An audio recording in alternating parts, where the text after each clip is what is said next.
मेरा सवाल ये है कि क्या कभी ऐसा हुआ है कि एज अ मुस्लिम आपको हिंदुस्तान में रहते हुए किसी बहुत बुरी सिचुएशन का सामना करना पड़ा हो as a Muslim? We don't have a record of having bomb blast in masjid. Sorry, we don't have. हम पूरी रात में आराम से सोते हैं, रमजान में दुकानें खुली होती। अब रही बात पाकिस्तान को यकीन दिलाने की, देखिए इससे बेहतर भी हमारे पास काम है, और यहाँ पर सहाफत का मतलब ये नहीं कि हम पाकिस्तान को यकीन दिलाते रहें। पाकिस्तानियों के दिमागों में एक कॉन्सेप्ट बना हुआ है कि इंडिया में रहने वाले मुसलमान जो हैं वो महफूज नहीं है। नरेंद्र मोदी की जो हुकूमत है वो इंडिया में रहने वाले मुसलमानों पर बहुत ज्यादा जुल्म सितम कर रही है। कि मैंने हिंदुस्तान की सबसे बड़ी यूनिवर्सिटी में मेरिट के थ्रू अपना एडमिशन लिया, मुझे कोई दिक्कत नहीं। I have a very happy life. ना मेरी सैलरी रुक रही है, ना मुझे छुट्टियों में कोई दिक्कत हो रही है, कुछ भी प्रॉब्लम नहीं है। मैं गया अपना पेंशन के और जो इन्वेस्टमेंट्स हैं वो लेने के लिए, तो पता चला कि सिस्टम इज डाउन। ये कैसे हो सकता है कि 3 इदारों में सिस्टम इज डाउन? इसका मतलब क्या हम बैंक्रप्सी पे आ रहे हैं और हमें पता नहीं है, बताया नहीं जा रहा है? तो आप मुझे बताएं कि क्या वहाँ की जो जमात है बीजेपी की अगर हम बात करें तो क्या वो एंटी मुस्लिम है? मैम, हमारे यहाँ एक डेमोक्रेटिक सेटअप है, तो हमारे पास कोई पार्टी का आप एक एजेंडा बना लो कि उनकी आइडियोलॉजी ऐसी है वैसी है। एंड ऑफ द डे संविधान के तहत काम करते हैं वो सारा कुछ। एवरी गवर्नमेंट, चाहे वो मोदी जी की हो। वो मैं गया हुआ था पाकिस्तान, एक बेबसी का माहौल है। मैं आपसे अगर बात करूं किसी पाकिस्तानी से, तो मुझे हमदर्दी इस बात से दिखाएगा कि मैं मुसलमान हूं। मैं हमदर्दी आपसे इससे दिखाऊं कि आप एक इंसान हो। This is the basic teaching of Indian. Hello दोस्तों, स्वागत है आप सभी का AP ज्ञान चैनल पे। तो फ्रेंड्स, आइए देखते हैं पाकिस्तानी मीडिया की लेटेस्ट वीडियो। आज पाकिस्तानी मीडिया को एक भारतीय ने, जिनका नाम मोहम्मद तारिक है, उन्होंने जबरदस्त जवाब दिया है पाकिस्तानी मीडिया के उस दावे, उस प्रोपेगेंडे को जो पाकिस्तान पिछले 75 सालों से चलाता आ रहा है कि भारत के अंदर मुसलमानों पे जुल्म होता है, उनको दबाया जाता है, जबकि हकीकतन ऐसा कुछ नहीं है। इस बात को पूरी दुनिया जान चुकी है। बल्कि अगर देखा जाए तो पिछले 75 सालों से भारत की सरकारों की तरफ से जो उनको सपोर्ट दी गई, जो मदद दी गई, शायद ही किसी और माइनॉरिटी को इंडिया में दी गई। और जो मेजोरिटी में थे उनके बारे में तो कोई बात ही नहीं करता था। जबकि हकीकतन इसके उलट पाकिस्तान में देखा जाए तो वह सब कुछ होता रहा। पाकिस्तान के अंदर जो माइनॉरिटी है उनके साथ जो पाकिस्तान ने भारत के ऊपर इल्जाम लगाए, और यही वजह है कि आज पाकिस्तान के अंदर जो माइनॉरिटी हैं, जो दूसरे धर्मों के हैं, बहुत कम मात्रा में बचे हैं, लगभग ना के बराबर। क्योंकि पाकिस्तान ने एक ऐसी सोच डेवलप कर ली, अपनी जनता के मन में एक ऐसा जहर बोया जो उसको किसी और धर्म के साथ रहने की मकबूलियत या कबूल नहीं होती। तो दोस्तों, आइए देखते हैं पाकिस्तानी मीडिया की इस लेटेस्ट वीडियो को।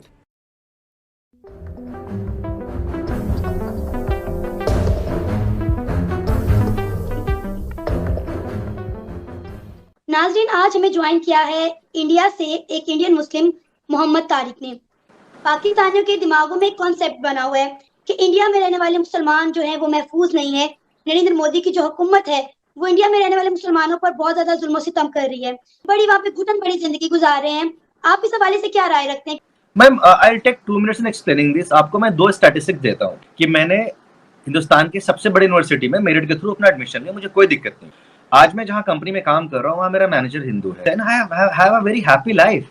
ना मेरी सैलरी रुक रही है, ना मुझे छुट्टियों में कोई दिक्कत हो रही है, कुछ भी प्रॉब्लम नहीं है। I am just as normal as anybody else.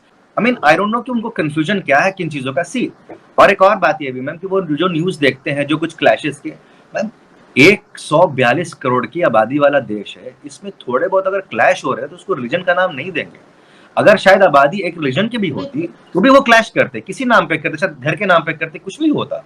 Narendra Modi को अक्सर इस बात पर तनकीद का निशाना बनाया जाता है, नरेंद्र मोदी की सरकार को, कि वो एंटी मुस्लिम है। तो आप मुझे बताएं कि क्या वहाँ की जो जमात है बीजेपी की अगर हम बात करें तो क्या वो एंटी मुस्लिम है? मैम, हमारे यहाँ एक डेमोक्रेटिक सेटअप है। आप किसी पार्टी से किसी चीज को अपीज करने के लिए कुछ कर सकते हो, लेकिन जब आप रूल करने आते हो ना, तो आपके पास एक संविधान है। तो हमारे पास कोई पार्टी का आप एक एजेंडा बना लो कि उनकी आइडियोलॉजी ऐसी है वैसी है।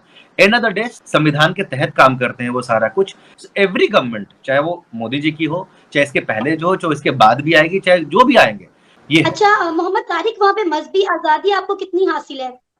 Everything. We don't have a record of having bomb blast in मस्जिद। Sorry, we don't have. हम पूरी रात में आराम से सोते हैं, रमजान में दुकानें खुली होती हैं और पुलिस वाले खड़े होते हैं, बोलते हैं भाई साहब आराम से एंजॉय करो, don't worry, we are there for you. मेरा सवाल ये कि क्या कभी ऐसा हुआ है कि एज अ मुस्लिम आपको हिंदुस्तान में रहते हुए किसी बहुत बुरी सिचुएशन का सामना करना पड़ा हो as a Muslim? Ma'am, I don't think so कि मुस्लिम होते हुए किसी सिचुएशन का सामना करना पड़ा हो। मैम, हमारे रिलीजन बेस कभी भी नहीं है। मैं आपको बता दूं कि आप जब हमारा संविधान पढ़ोगे ना, वहां पर रिलीजन वर्ड कहीं पे लिखा ही हुआ नहीं है। लेकिन और कंट्री जो ममालिक हैं, जो और मुल्क हैं, जो रिलीजन को आगे लेके चलते हैं, मैं आपसे अगर बात करूं किसी पाकिस्तानी से, तो मुझे हमदर्दी इस बात से दिखाएगा कि मैं मुसलमान हूं। मैं हमदर्दी आपसे इससे दिखाऊं कि आप एक इंसान हो। This is the basic teaching of Indian. आपको फाइन लगेगा तो इसलिए लगेगा because you are Muslim, no. आपको फाइन लग रहा है तो इसलिए लग रहा है बिकॉज आपने ट्रैफिक वायलेट किया है। We don't keep religion. और अगर ऐसा होता तो शायद और अदर एक्टर बहुत ज्यादा हिट होते, शाहरुख खान, सलमान खान से। So that's a very big example आपके सामने है कि यार इतनी बड़ी कंट्री में अगर ऐसा हो रहा है तो उनकी फिल्में इतनी ब्लॉकबस्टर कैसे होती है कि नजदीक तक को नहीं पहुंच पाता। दैट इज वेरी एविडेंट कि we don't keep religion as our identity. मैं डराना नहीं चाहता आपको, मगर मैं आज सिर्फ जो हुआ है मैं आपको बताना चाहता हूँ। मैं गया अपना पेंशन के और जो इन्वेस्टमेंट्स हैं वो लेने के लिए, तो पता चला कि सिस्टम इज डाउन। मैं गया national bank of Pakistan model branch pension के लिए, सिस्टम इज डाउन। मैं गया एक और bank allied bank, system is down. मैं तो समझता हूं कि ये जानबूझ के हो रहा है। ये कैसे हो सकता है कि 3 इदारों में सिस्टम इज डाउन? इसका मतलब क्या हम बैंक्रप्सी पे आ रहे हैं और हमें पता नहीं है, बताया नहीं जा रहा है? ठीक है, लोग कह रहे हैं निकालो, ये पीपल आर पैनिकिंग। आज मैं पाकिस्तान के बारे में जब बात करना चाहता हूं तो मैं बताना चाहता हूं आप कहां खड़े हैं। 3 दिन में 3 कत्ल हुए हैं माइनॉरिटीज के।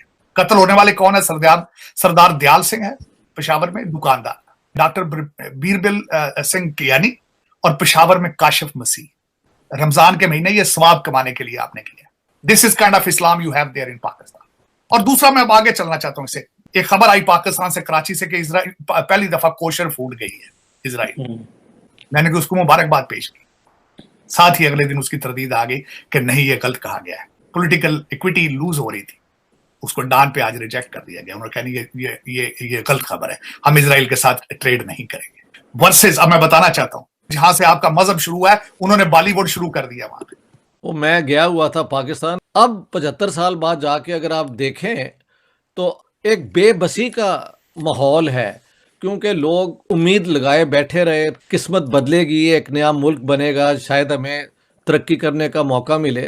तो वही जो एक करप्ट पावर एलीट कहते हैं, उसकी तो मौजे मौजे हैं। सर आप पाकिस्तान में जाके देखें, 5 स्टार होटल इस्लामाबाद के और इधर उधर, वहाँ पे तो लगता है कि ये बड़ा कोई तरक्की याफ्ता मुल्क है। तो 2 किस्म के पाकिस्तान है, और जो हमारी एक मिडिल क्लास बन रही थी 60s में, वो अब श्रिंक होके खासा एक ग्रुप नीचे गिर गया है, क्योंकि आप कीमतों का हाल तो देखें। इंडिया में वो बताते हैं 100 रुपये के 7 किलो आलू मिल जाते हैं, पाकिस्तान में उसका रेट आप देखें क्या है। हर किस्म के पाकिस्तानी जो लोग हैं उनसे मेरी बातें हुई, अमलन ये एक जबर और एक इस्तेहसाल का जो मुआशरा है ना, उसका नाम पाकिस्तान बन गया है।